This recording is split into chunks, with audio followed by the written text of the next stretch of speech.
Manalangin po tayo saglit bago sa mensahe. Aming Ama, maraming salamat po sapagkat narito na naman kami sa malayang pakikinig ng iyong salita. Nawa nga po, ihanda mo ang aming mga puso at isipan na tumutok sa kapahayagan ng iyong salita at walang anumang umupo sa aming mga puso na magdadala sa amin sa paglayo sa pakikinabang sa aming kakainin na iyong mga salita. Nawa nga po ang banal na Espiritu ay tunay na magliwanag ng iyong salita sa mga puso at isipan ng bawat isa. Ilayin niyo po ang iyong lingkod sa kamalian. Ito aming samot dalangin sa pangalan ng aming Panginoon Jesus. Ampon. Kung gusto mo akong awayin nung bata ako, yan lang yung sabihin mo. Suntukan na yan. Pag walang masabi sa akin ng kalaro ko, sasabihan ako, ampon, ampon, ampon. Dahil ako po ay isang adopted. At ayokong sinasabihan nun in a derogatory term na parang sa masamang pagkakasabi. Bagamat yung pagkaampon sa akin ay hindi legalized, compare sa mga talagang may papel, talagang dumaan sa DSWD, ako po ay tinuring na tunay na anak with all the privileges of a true son ng nag-ampon sa akin na nanay at tatay, nonong at nanay maming ko. At sa pamamagitan ng pamilyang yon, sa kuya ko na panganay nila, ay ginamit ng Panginoon upang makakilala ako sa Kanya at maging ampon ng Diyos. Yun po yung magiging topic natin sa ating mensahe ngayong araw na ito. Basahin ko po from the ESV, Romans 8:12 to 17. Sundan niyo po ako ng tahimik sa inyong mga Bible.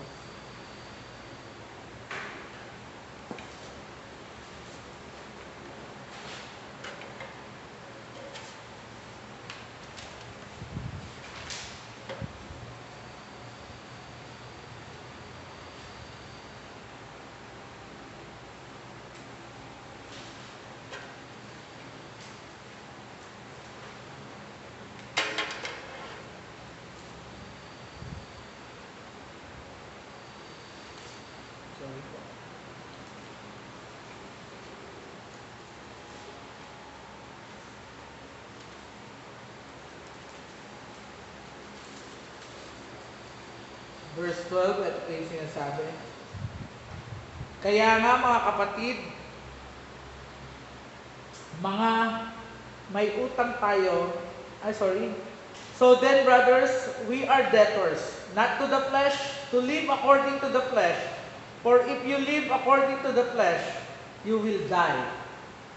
But if by the Spirit you put to death the deeds of the body, you will live. For all who are led by the Spirit of God are sons of God. For you did not receive the spirit of slavery to fall back into fear, but you have received the spirit of adoption as sons, by whom we cry, Abba, Father. The Spirit Himself bears witness with our spirit that we are children of God. And if children, then heirs, heirs of God and fellow heirs with Christ, provided we suffer with Him in order that we may also be glorified with Him. Blessed be the reading of God's Word. Sa pagpapatuloy po ng ating mga series of messages sa aklat ng Roma, makikita po natin dito ang Apostol Pablo. Kausap niya yung mga taga-church sa Rome, mga first century believers doon, at yung mga kasamahan din niya ng mga believers at that time. Nag-conclude po dito si Paul at in-apply niya yung mga naunang discussion sa previous chapter natin pinag-aaralan. At sinasabi niya rito na meron tayong obligasyon ngayon na tayo ay nasa Diyos na. At ito ay isang positibong obligasyon to live each day in the control and power of the Holy Spirit. So nag-urge Apostol Pablo na dahil wala na kayo sa laman, ngayon mamuhay kayo ng nasa ilalim ng banal na Espiritu. And we all know from previous lessons na kung paano kumilos ang banal na Espiritu. It's through the Word of God. So, by implication, sinasabi niya dito ni Paul, live. Kaya sabi niya, sa mga itinuro ko na sa inyo, that is the Bible in the making at this time. Hindi pa kompleto ang canon, mga kapatid, at this time. Ginagawa pa lang ang Bible. Tinuturo pa lang at may nagre-record pa lang na na-preserve para sa atin ngayon. Pero yun ang sinasabi ni Paul. Na yung nilalaman ng kanyang mga salita is, pamuhay kayo ng nasa kontrol at sa kapangyarihan ng banal na Espiritu. Pero sinabi niya in a negative muna yung katotohanan. Na tayo ay nasa ilalim pa rin ng sinful nature. Or in a much accurate term, sinful disposition. Kasi pag nature, pwedeng mamali ka dyan. Kasi hindi naman ang nature ng tao talaga ay masama. Man was created very good. Pero after the fall, all men, including Adam, hanggang sa huling taong ipapanganak sa mundo bago dumating si Kristo, have sinful dispositions. The bent of their hearts is to rebel and to sin against God and to disobey the word of God. Kung wala ang biyaya na napag-aralan natin kanina, we will not obey God, we will not love God. Yan yung nilinaw niya. Each Christian is to refuse to follow etong sinful disposition na to. Yung mga desire, yung mga pagnanais, yung mga temptations na ipine-present para ikaw ay mahulog muli at magpalinlang sa puso mo at sundin ang mga pita ng laman na sumisigaw na gawin mo pa rin dahil makasalanan ka pa rin. Yan ang sinasabi niya sa kanila ng Apostol Pablo. He is to deny the efforts of that nature or that disposition to impose its lifestyle on him. Tingnan niyo sa Titus 2:12, yung katotohanan niya. The reason is that a sinful manner of life results in, anong results ng sin, mga kapatid? Death. Its wages is death. Napakabigat. Sinasabi rin dito na ang mga Kristiyano hindi rin dapat mamuhay ng parang naaayon pa rin sa laman. Parang an unsafe person, sinasabi yan sa 1 Corinthians 3:1-4, if you will read. Walang carnal Christian. Walang nagtiwala ng totoo sa Diyos, naging Kristiyano, then parang walang pinagkaiba yung buong buhay niya. Dapat from being in the flesh, dapat, sabi ni Paul dito, lumipat ka na from being in the flesh to in the Spirit. And the Spirit-controlled life is a life na pinamumuhay mo ng naaayon sa salita ng Diyos.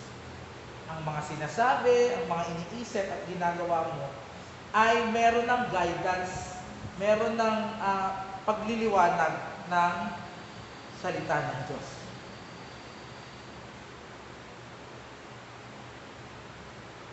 Then, nagtuloy-tuloy siya sa explanation sa mga verses na to.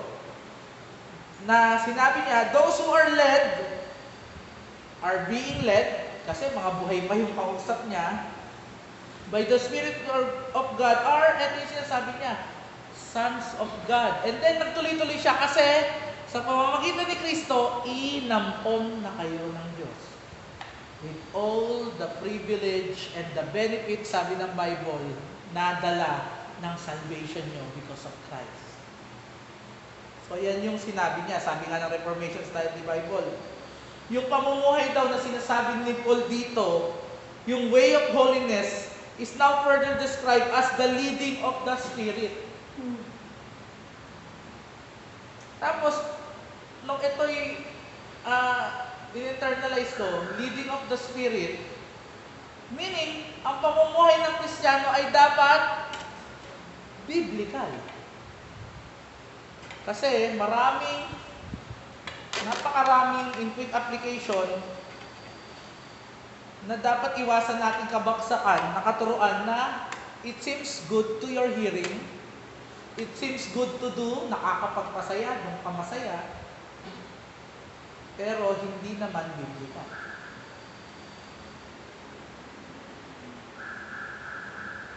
Alam niyo po, itong language na ginagamit dito ni Paul about adoption ay kung paano ang nation of Israel, from Abraham, a pagan, is adopted into the family of God as His people. Ganon sa Old Testament. Doon humuhugot si Paul, being a Jew himself, ng katuruan na sinasabi niya sa Roman Church. Parang yung Israel na galing kay Abraham na pagano, inampon ng Diyos bilang pamilya niya. Napakaganda nung katotohanan yun. So yan po yung konteksto ng verse na mga pinag-aaralan natin. Mula sa konteksto at dun sa text kanina na binasa, ito po yung mensahe. In Christ, we are now adopted children of God, given intimacy with and inheritance from the Father. Kay Kristo, tayo ngayon ay inampon na ng mga anak ng Diyos.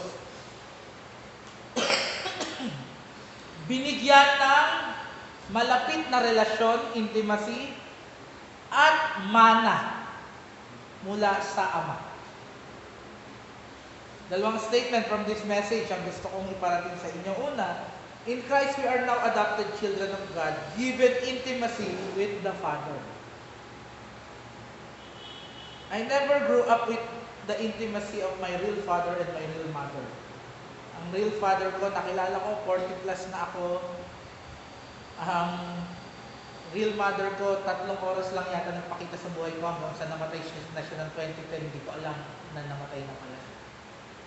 So ano kaya yung intimacy, no? Ako, personally, from experience, hindi ko masyadong naranasan yan from my true parents. So ano ba itong intimacy with the Father? Tingnan po natin. Let us take note. Paul explains, believers are taken into the family of God and are inwardly persuaded by the Spirit that they belong there.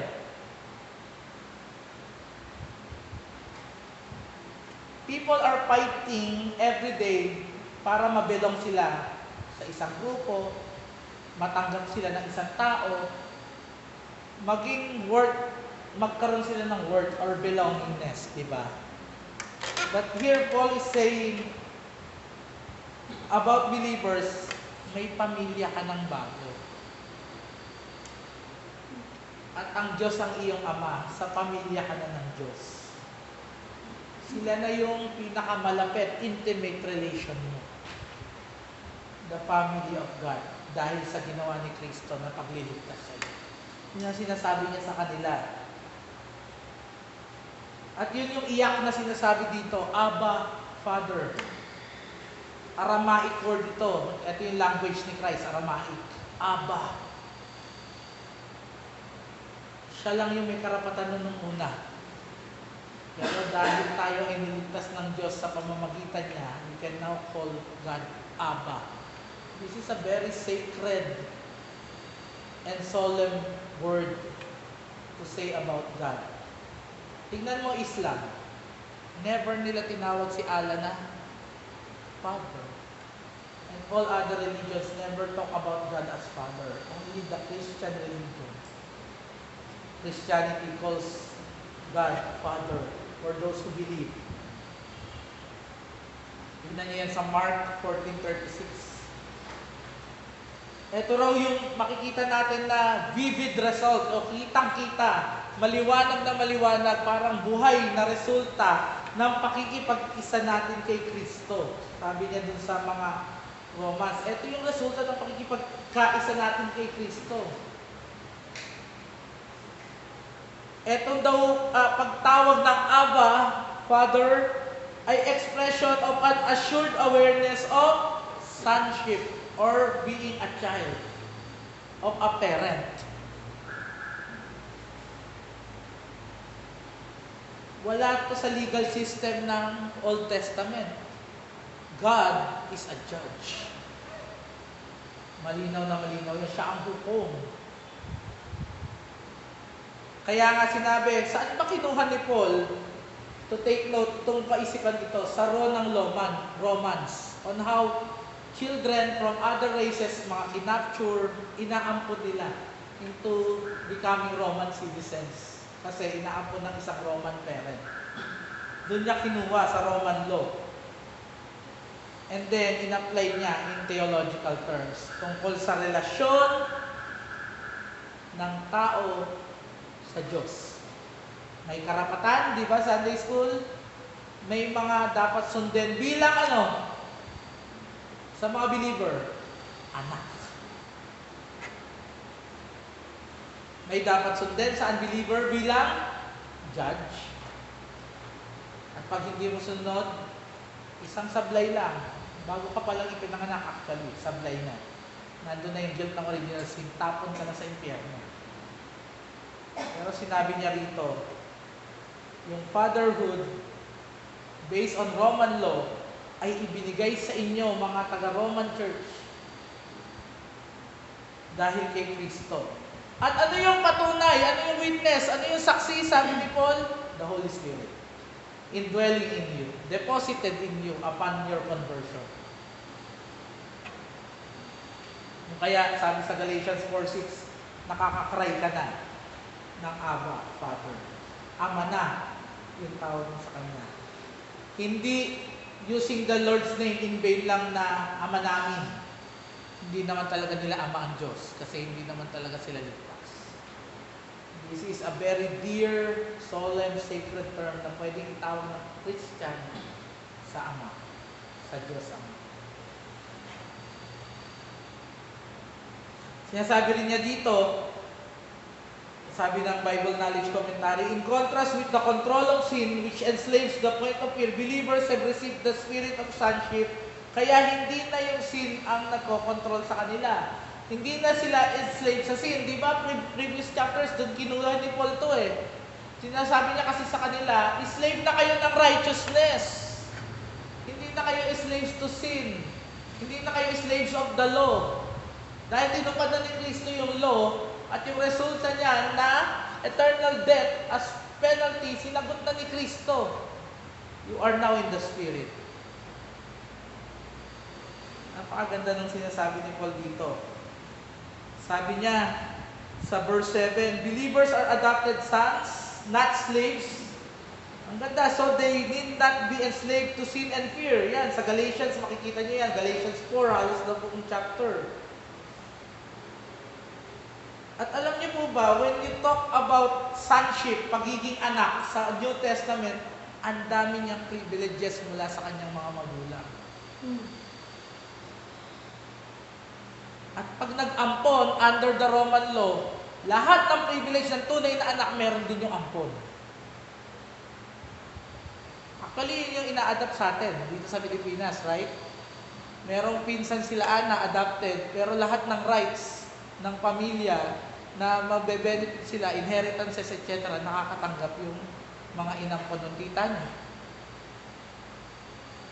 Yun yung inadapt ni Paul at sinasabi niya rito sa mga taga-Romans na klase ng pag-aampon dahil sa makikipagkaisa kay Kristo. Ano pong punto rito? Pagdating sa ating mga Kristiyano, as we understand yung context nito in the eyes of Paul and to the Romans, anong basa dapat natin dito? Anong punto dapat natin makita? Besides being adopted into God's family as sons or as children of God, we believers are also His children. By the new birth. Pinanganak na tayong muli. We are born again of God. At yung pagka-born again natin of God, we were regenerated by the Holy Spirit. At upon conversion, yun yung na-deposit sa atin. Kung meron silang Holy Spirit na sinasabi ni Paul na nag-indwell na sa inyo, it's the same in the timeless principle of the Bible sa atin bilang believers also. At yun yung witness, yun yung testigo, yun yung patunay. And then, paano mo pa mas makikita yan, yung puntong yan sa buhay mo? Kasi, ang salita ng Diyos, illuminated, discerned, spiritually, nagagawa mo yung sinasabi sa salita ng Diyos. Nasusunod mo, or naiiwasan mo magkasala. Perfectly, hindi. Pasemplang-semplang nga tayo eh. Kasi naandyan pa yung sinful disposition eh. Pero meron ng pagsunod. May paglalaban na. Ibig sabihin, hindi ka na totally slave. Hindi ka na talaga slave nun. Nung pagiging under the law, or ang tatay mo, si Satanas. Kasi yun ang sabi sa unbeliever eh.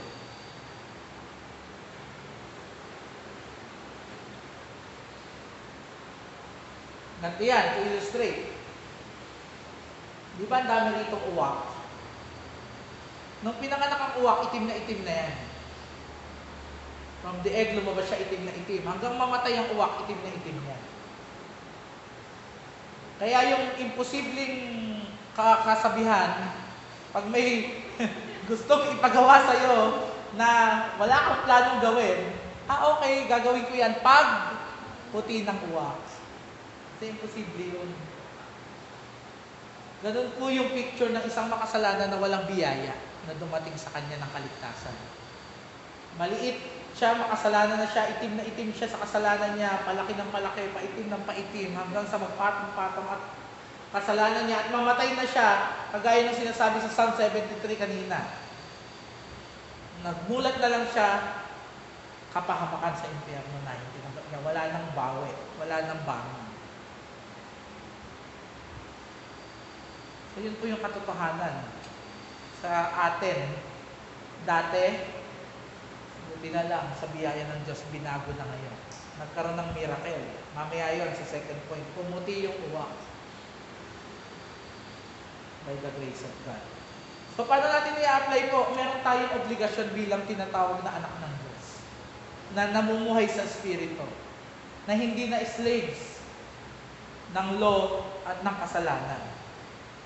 Because God has done everything we needed to be done na hindi natin kayang gawin, hindi natin kayang gawin iligtas ang ating sarili, hindi natin kayang sumunod, hindi natin kayang i-discern yung Bible. Ginawa na ng lahat ng Panginoong Jesucristo sa krus ng Kalbaryo at yung Holy Spirit na nananahan sa atin, pinapaintindi na sa atin yung salita ng Diyos. Ito yung obligasyon natin, yung human responsibility natin.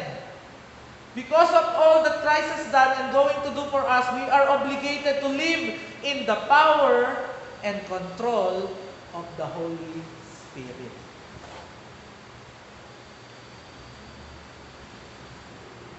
Ang obligasyon natin ngayon mamuhay hindi na nang naaayon sa laman at sa makasalanan nating disposisyon. We are victorious in Christ. Kaya na natin sa biyaya ng Diyos na makapamuhay ng may pagtatagumpay at paglayo, paglaban sa kasalanan at pagsunod sa kalooban ng Diyos. Upright and godly lives in this present age. Yun ang hinihiling ng Diyos, sabi sa Titus 2:12. The old sinful nature may present its demands na andyan pa rin yung mga temptation, na andyan pa rin yung pwedeng bagsakan natin ng pagkakasala, hindi nawawala yan, nakapalibot sa atin yan. Mundo, ang pita ng laman, ang makasalanan natin, corrupted world around us, na andyan lahat yan. Pwede tayong i-tempt niyan to sin. Pero we have no obligation to cooperate with sin and with the world around us and with our sinful disposition. Hindi na tayo obligado, hindi na tayo alipin nun, mga kapatid.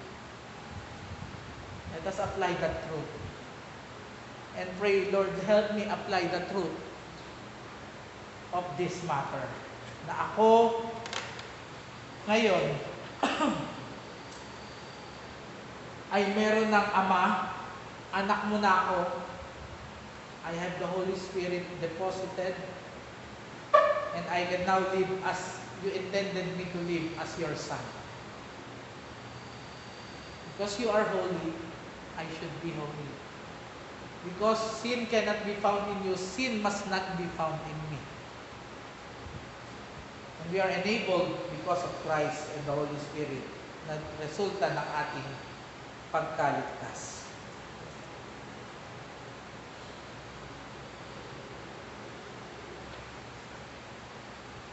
Let me tell you the true story of cousin number 1, pinsan number 1. Si Aldrin, isa siyang makasalanan kagaya natin. Namuhay siya na spoiled brat, nalulong siya sa droga, at namatay siya na nakakulong sa barangay dahil sa kagustuhan niyang mag-drugs. Obviously, sa makataong pagtingin, para siyang yung uwak, namatay na uwak. Hindi kabahagi ng pamilya ng Diyos. Marami pong namamatay na ganito, mga kapatid. Kaya all the more we need to share the gospel. Because only the gospel can change the situation of everyone na ipinapanganak sa mundo ito. May we be found faithful not to let the gospel left untold, to crows like Aldrin, na tayo rin naman dati, Trollden. Maitim gawa ng ating mga kasalanan at napili at nagdagdagan pa ng pagkamakasalanan. And this leads us to statement number 2. In Christ, we are now adopted children of God, given inheritance from the Father. Nag-explain ulit si Paul dito, believers are like all the children in a human family, heirs of the Father along with the oldest brother. Yung oldest, di ba, may mana siya. Lahat ng anak, may mamanahin din. Sana nga, may mamanahin, no? Kalimitan sabi ng mga Pilipino, kaya namang minamana eh. Ako nga, dahil hindi legalized, at that time, wala akong namana kahit ano. Pero, ang pinupunto rito ni Paul, kung adopted son of God ka, you are an heir along with Christ. Tapos, pag titignan mo yung Bible, ano ba yung mamanahin? Ano ba yung nandun sa pupuntahan ng believer? Hindi mo pa napapanaginip, hindi mo pa naririnig, hindi mo pa nakikita. Bukod dun sa mga nakalagay sa Bible na talagang mamanahin mo. Eternal life. Glory in heaven. Ano pa ang sinabi? Glorified body. You will live in a place where there's no more pain, no more death, no more sin. Yun yung mga sinabi. Pero marami pang untold glories awaiting those who are adopted as sons of God. Kasi may mamanahin sila sa Diyos. Yun yung sinasabi ni Paul sa kanila. Kayo ay mga tagapagmana ng Diyos dahil kay Kristo.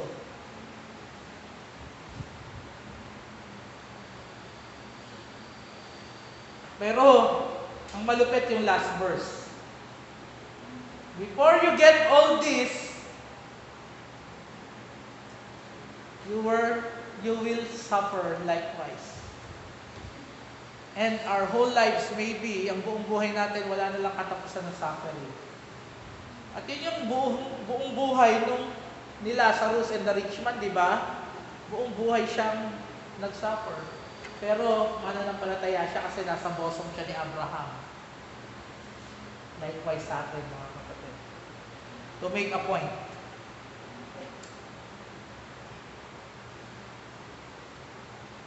Tayo rin ay makakaranas ng gloria. Paulit-ulit ito, glorified, glory, glorious. Mga binabanggit sa verses 17 to 21, sa mga verses after this. Transforming from ignoble o walang kwenta, patapon, worthless lives into noble, may worth, dahil sa Panginoong Jesus. May kwenta dahil sa Panginoong Jesus. May purpose dahil sa Panginoong Jesus. May magandang kinabukasan o hinaharap, future, dahil sa Panginoong Jesus. It brings joy to our being. And sabi niya sa mga taga-Roma, magdadala yan sa inyo. Alam niyo po, in many families, children inherit their parents' estates, di ba? Bahay, lupa, mga ari-arian, hinahati-hati, di ba? Each child is an heir, lahat tagapagmana. At lahat sila co-heirs, pare-pareho sila tagapagmana. Similarly, sabi dito sa Bible Knowledge Commentary, since Christians are God's children, they are His heirs. Balik kayo sa Galatians 4:7. And they are co-heirs with Christ. Kung ano yung mamanahin ng Panginoong Jesucristo from the Father, kaya nga doon siya nakapokus, di ba? To the point of death, He is focused on the prize that awaits Him. Yung prize na yun, kasama ka, kapatid. Unang-unang nangyari, resurrection niya, mare-resurrect ka din. And His reign, paghahari niya, makakasama ka din. Eternal reign. Yun yung manang. And many other inheritances. Nasabi nga sa Bible, hindi mo pa naiisip, hindi mo pa napapangarap, hindi mo pa naririnig. Kung nyo lang naman sa akin kung ano yun, hindi ko rin alam.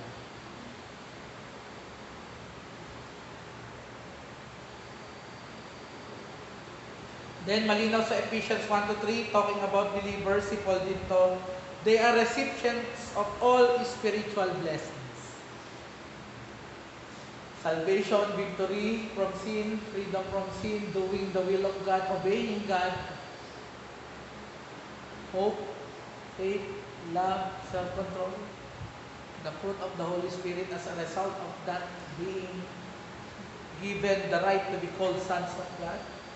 Lahat yun matatanggap bilang mana ng bawat believer. Dito pa lang sa mundo, nakakatanggap na tayo ng mga pamana.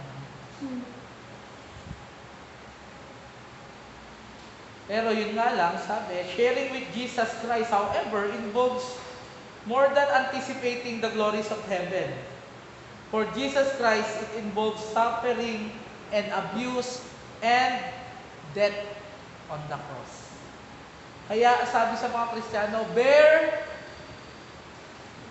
your own cross. May krus kang papasanin. May pasakit sa buhay. Pero may joy after it. Nakakasawa na pang mabuhay sa mundo.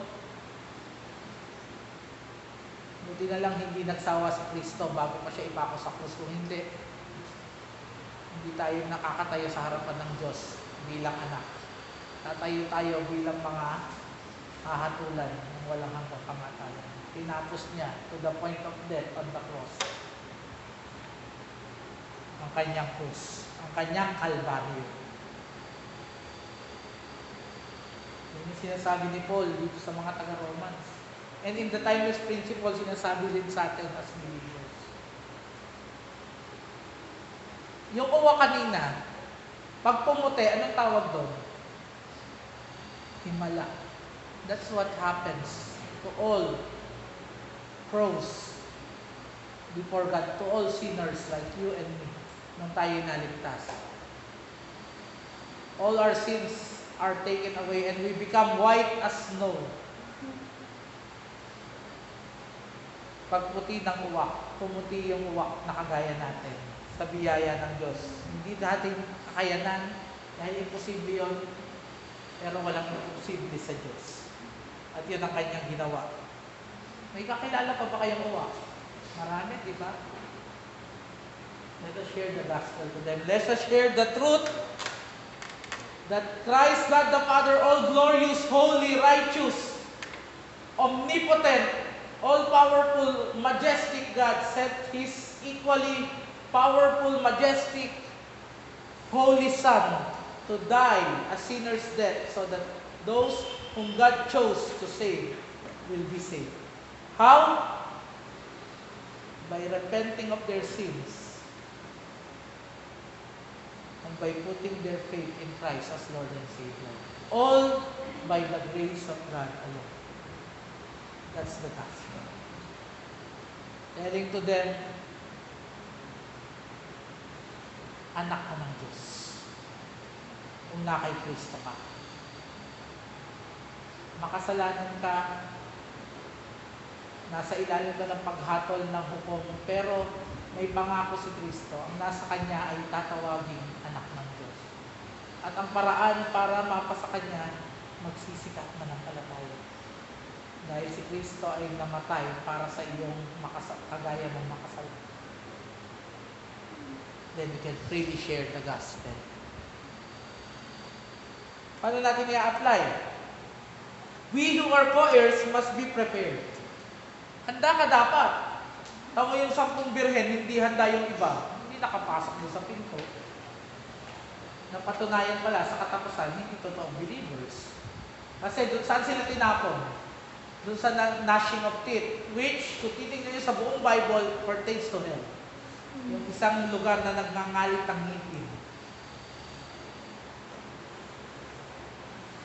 But then, always put in your mind, remind yourselves, mga kapatid, in application, merong price to pay in this world of being a son of God or identified with Jesus. May treasures awaiting, may mga inheritances pa, at may mga dinaranas na tayo ngayon. Pero, merong price. May suffering. We must pray to be prepared, for there are sufferings that Christians must face. There are economic sufferings. Kagaya ng unbeliever, mawawala din tayo ng trabaho. Kailangan natin magsara ng business ng linggo. Sila hindi, tayo kailangan. Sila kumikita, tayo hindi. Pwede nating hindian yung job, ang laki ng sweldo, pero may pasok ng linggo. Sila, may job sila na malaki ang kita, may pasok sila ng linggo. Tayo hindi pwede. That's another price to pay. Economic pa lang yan, ha? Less earnings, kasi nagbabayad ka ng buwis, kasi yun ang tama. Render to Caesar the things that are Caesar's. Etc. Etc. Physically. Emotionally. Pwedeng pagalitan ka kasi hindi ka sumama sa Boracay, pinagbayad ka pa naman. Mamura ka pa, di ba? O hindi ka na isama ulit, pasakitan ka emotionally. Etc. Etc. Na pwedeng pagmura-murahin ka nung ex mo na nung nalaman mo unequally kayo at nakipaghiwalay ka. Siraan ka, etc. etc. Marami kang pwedeng danasin for the sake of being called the Son of God. We must be prepared and we must pray to endure and to persevere sa lahat ng matatanggap mo na pasakit at pagdurusa bilang anak ng Diyos. You must be ready to pay a price for following Jesus. Alam niyo po, sa maraming parts ng mundo ngayon, especially in those controlled by ISIS, Christians die. They get raped. They get all their properties stolen.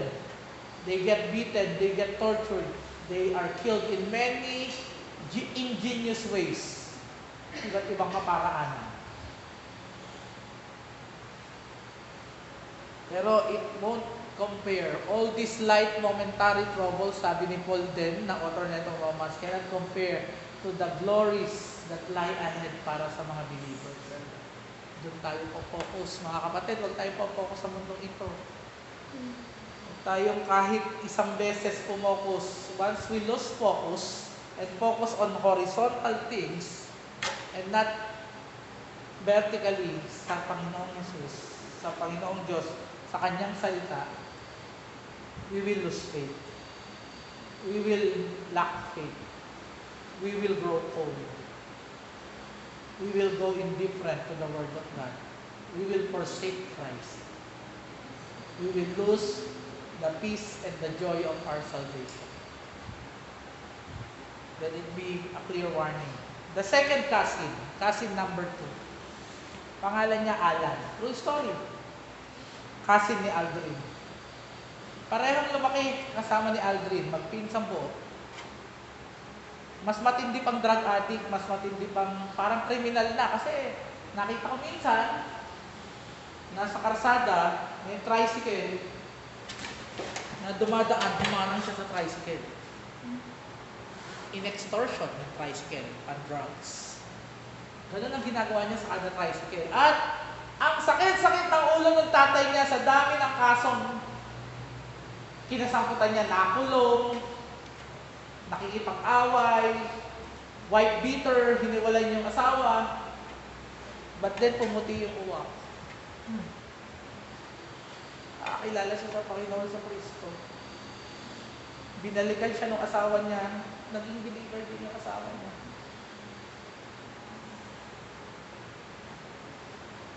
This is a miracle coming from the Lord. Ginawa na sa iyo ng Panginoon yun, kapatid. Ginawa na ng Panginoon sa iyo yun. Anong dapat na isin mo? Gawin din ng Panginoon yun. Kung saan pwede mong i-share ang gospel. First and foremost sa family mo. Bago ka pa bang lumabas sa mundo.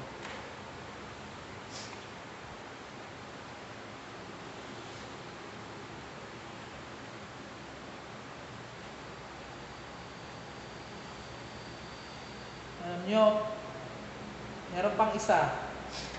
Naikwento ko na yata ito, ang pangalan niya, Third Digago. Kasi wala nang ginawa. Super spoiled brat, kundi kagaguhan talaga sa buhay.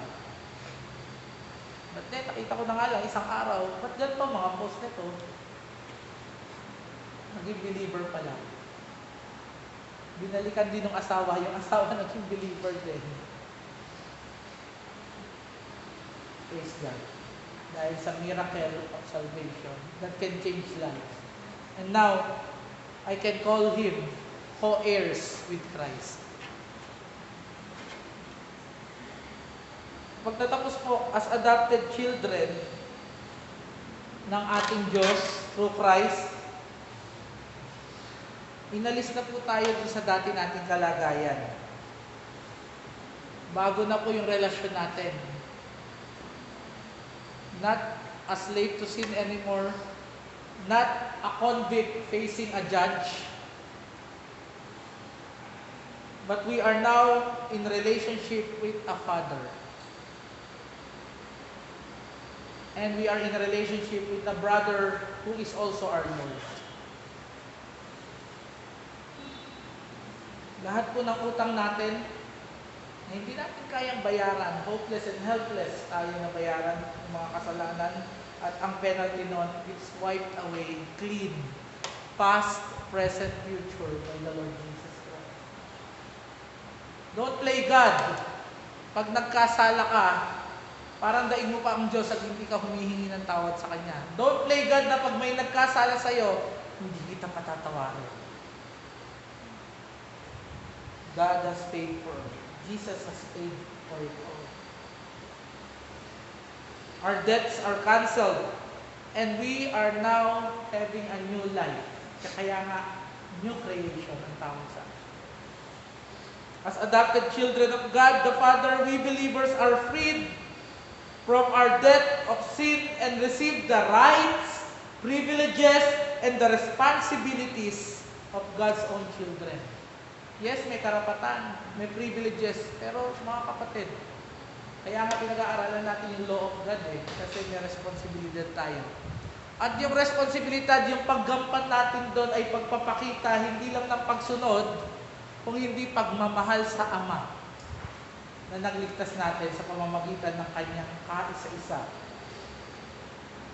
anak na namatay para sa iyo, para sa akin sa krus ng Kalbaryo. May God our Father find us faithfully progressing in our sanctification, mga kapatid.